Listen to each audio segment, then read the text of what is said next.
మనం ఎగ్జిబిషన్కి amusement park వెళ్తున్నప్పుడు పెద్ద పెద్ద అప్పడాలు చూస్తాం, కొంటూ ఉంటాం. 50 to 70 రూపీస్ పే చేస్తాం ఒక్కొక్క అప్పడానికి.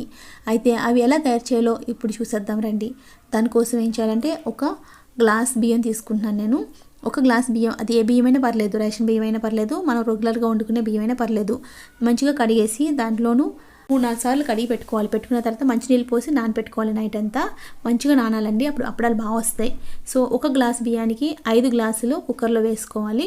ఇలా 5 గ్లాసులు నీళ్ళు పోసుకునేక ఒక స్పూన్ జీలకర్ర, ఒక హాఫ్ స్పూన్ పాపడ్ ఖార దొరకపోతే బేకింగ్ సోడా వేసుకోండి 1 స్పూను, అలాగే సరిపడ్డ ఉప్పు వేసుకున్న తర్వాత ఇలా నీళ్ళు మరుగుతున్నప్పుడు మనం నానబెట్టి పెట్టుకున్నాం కదా ఆ బియ్యం ఇందులో వేసేసుకోవాలి.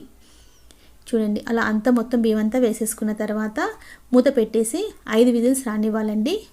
అవి 5 విజిల్స్ వచ్చేసి మనం ఆఫ్ చేసేయచ్చు.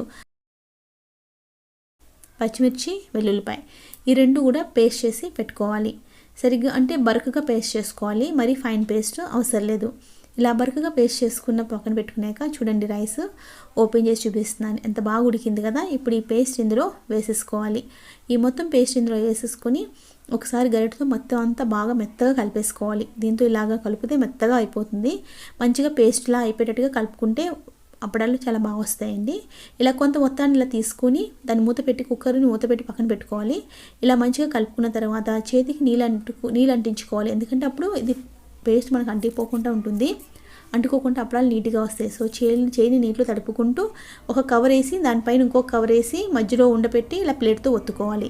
ఒత్తుకున్న తర్వాత నేను పక్కన ఆల్రెడీ కవర్ పెట్టి ఉంచాను, ఆ కవర్ మీద ఇలాగా తిప్పేసి తీసి ఈజీగా వచ్చేస్తాయి. ఇంట్లో ఫ్యాన్ కింద ఎండబెట్టేస్తున్నాను, కానీ సంవత్సరం పాటు నిల్వ ఉండాలి కనుక రేపు దీన్ని తీసుకెళ్ళి నేను ఒక 2 hours ఎండలో పెట్టుకుంటానండి. దానివల్ల సంవత్సరం పాటు నిల్వ ఉంటాయి.